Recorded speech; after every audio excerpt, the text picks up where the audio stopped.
And today, we're diving into a question that I think has fascinated thinkers for like centuries. It's a big one. Is what you perceive really all there is? Or is there something more going on? Is there like a whole hidden layer beneath the surface of how things appear to us? That's a great question to start with. And yeah, it's something that philosophers have been grappling with for a very long time. We're going to be looking at this through the lenses of some pretty heavy hitters like Sartre and Kant. All right, let's buckle up. So maybe we can start with Sartre. Now, Sartre's got this core idea that's pretty radical. He basically says that appearance is existence. Mhm. Like when you look at a chair, right, there's no secret chairness hidden underneath what you see. The chair simply exists as it appears. Right. You wouldn't say there's some sort of platonic form of the chair floating out there in some other dimension. Yeah. Exactly, no chair heaven. So he called objects being in itself. And this means that they just are. They simply exist without any like inherent purpose or, choice in the matter. So it's kind of like saying, strip away all your assumptions, all the labels and categories. Just look at the thing. The chair just is. Yeah. And that's Sartre's starting point. Pretty simple, but it has some huge implications for how we think about the world and our place in it. Absolutely. And what's really interesting is how Sartre contrasts these objects, this being in itself, with humans, or what he calls being for itself.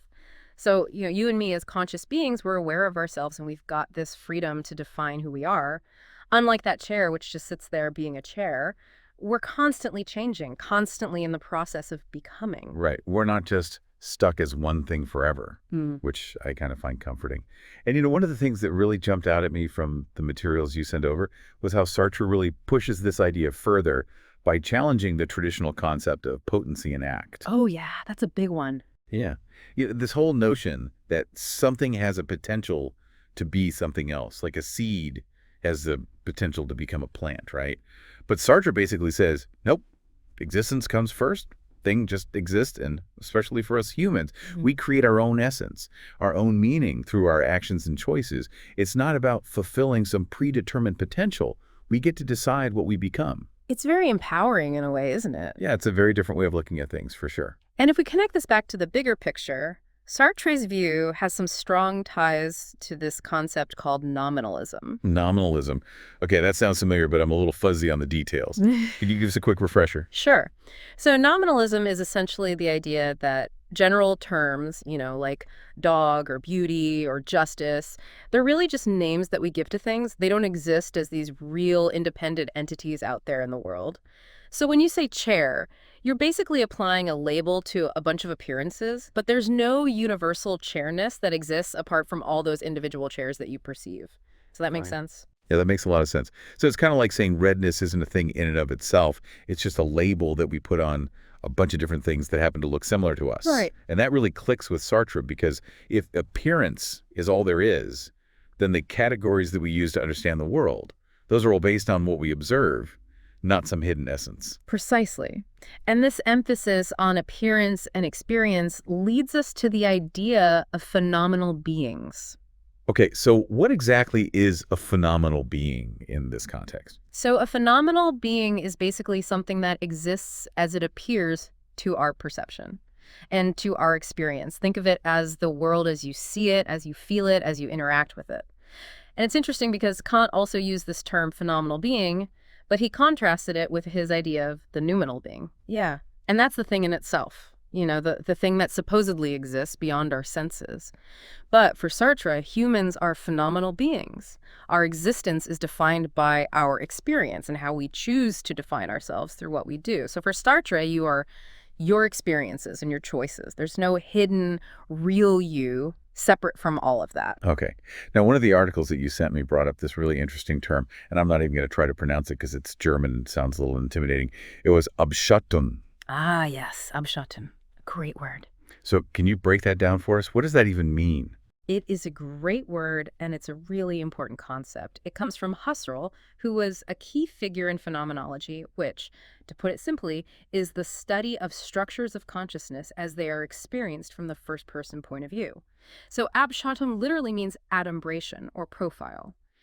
And the best way to think about it is to imagine you're looking at your favorite coffee cup. You can only ever see one side of it at a time, right? Maybe the handle's hidden from view. But your mind still understands it as a complete cup. Each of those partial views, each of those angles you see, those are Abschattungen. Ah, I get it. So it's like different facets of the same thing. So even though Mm. we can only ever see one side at a time, our brain fills in the gaps, so to speak, based on what we already know about coffee cups. Yeah, exactly. And Sartre really builds on this idea. He talks about how a phenomenon can reveal itself as transcendent, which means it points beyond that immediate perception. And he argues that the very objectivity of something, like that coffee cup being real and not just, a figment of your imagination, it implies what he calls an appeal to infinity. Appeal to infinity. What does that actually mean for, like, the average person drinking their coffee? Well, think about it this way. The cup is real and it's not you. Because the way it can appear, like the different ways it can show up, that's governed by principles that are outside of your control. You can't just will it to look like a banana. Right, right. And Sartre's point is that to truly grasp an object as real, you have to implicitly understand that there's an infinite series of potential ways it could appear. So even though you only ever see one side of the cup at any given moment, you kind of intuitively understand that there are countless other angles, lighting conditions, context, all these things that could change how it looks. It's like the cup has this hidden potential for infinite appearances. You're saying that even though we only ever see a small piece of the puzzle, so to speak, we still understand that there's a whole bigger picture out there. Right. And this leads Sartre to this really cool concept, the infinite in the finite. Oh, yeah, I remember reading about that. It's a bit of a head spinner. It is, but it's also really elegant. So instead of thinking of being and appearance as totally separate things, he's saying that each appearance, each way something shows up, that's finite, but it contains the potential for an infinite number of other appearances. Like the object is fully present in that one view that you're seeing, but it also extends beyond it in this kind of mind-blowing way. Yeah, and one of your notes drew this great parallel to how a single frame of a film can suggest the entire movie. Like it's just a snapshot, but it hints at a whole world of story and characters and possibilities. That's a perfect analogy. And it reminds me of how one of the sources you shared talked about Priest's work, how it has this inexhaustibility because there are just infinite possible ways to interpret it, infinite points of view.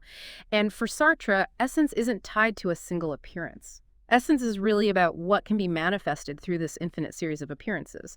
It's the underlying principle that governs how the object can appear to us, how it shows up in the world. Okay, so this is where Sartre really starts to break away from this idea of a hidden essence behind things. Right. And this is where his thinking really clashes with Kant, Mhm. because Kant had a whole other perspective on what we can actually know about reality. Big time.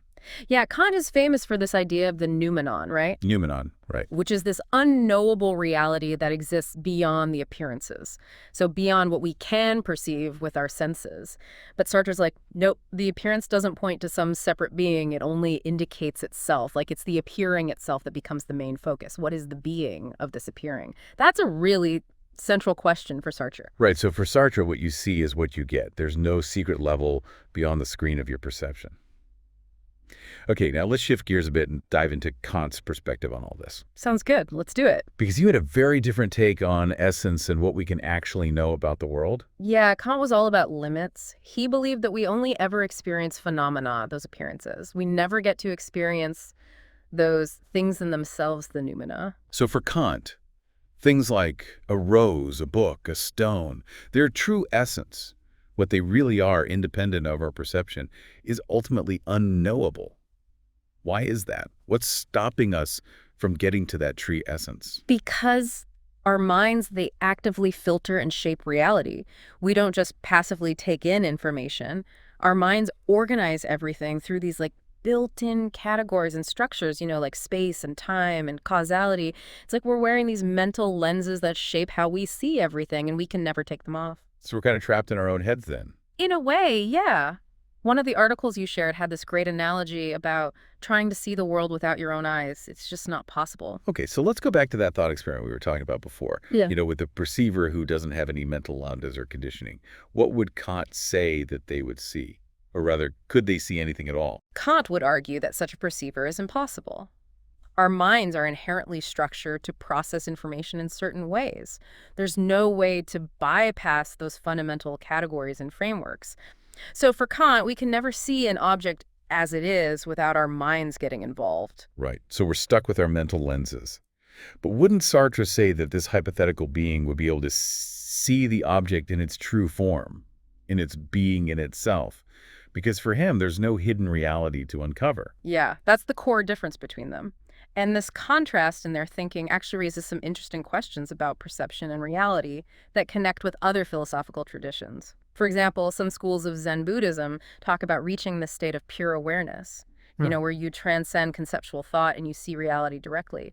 And that's not that different from Sartre's idea of encountering being in itself. So it makes you wonder, can we actually experience this pure, unfiltered reality just by thinking about it? It's a great question. I mean, it feels a bit like trying to pull ourselves up by our bootstraps, doesn't it? Yeah, it does. And Kant would say absolutely not. He'd argue that the very act of thinking uses the mind's categories. You can't think outside of thought. Right. So for him, trying to conceive of unfiltered reality using our very much filtered minds is impossible. Yep, a total dead end. But what about Sartre? Where would he land on this? Well, I think Sartre would probably emphasize direct, pre-reflective experience. It's not about intellectualizing reality. It's about engaging with the world on a more fundamental level. And again, one of your sources pointed out that this connects with that Zen idea that we were talking about before.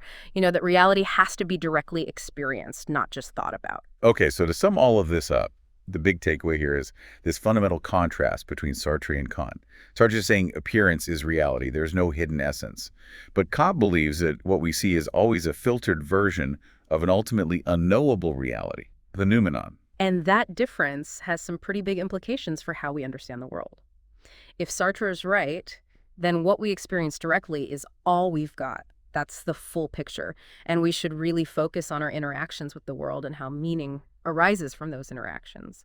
But if Kant's right, then we need to be a lot more skeptical of our own perceptions, recognizing that they're always shaped by our minds, and there might be a deeper reality that's always just out of reach. It's enough to make you second guess everything you see. It really is. And I think considering these different viewpoints, it encourages us to think more critically about what we perceive as real. In our everyday lives and in the information that we consume, it highlights how important it is to question what we believe and to be aware of the ways that our minds might be shaping our understanding of the world. It's about discerning those inherent truths versus the understandings that we construct. Yeah, it makes you think about all those times when you think you've got something figured out. The information we take in, the people we meet, even our own experiences.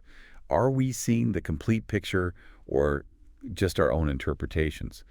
And maybe the bigger question is, does it even matter? That's a powerful question to consider. It is. So as you go about your day, as you encounter new things, new people, new ideas, think about Sartre and Kant. Are you seeing the full reality of those things or just your mind's interpretation?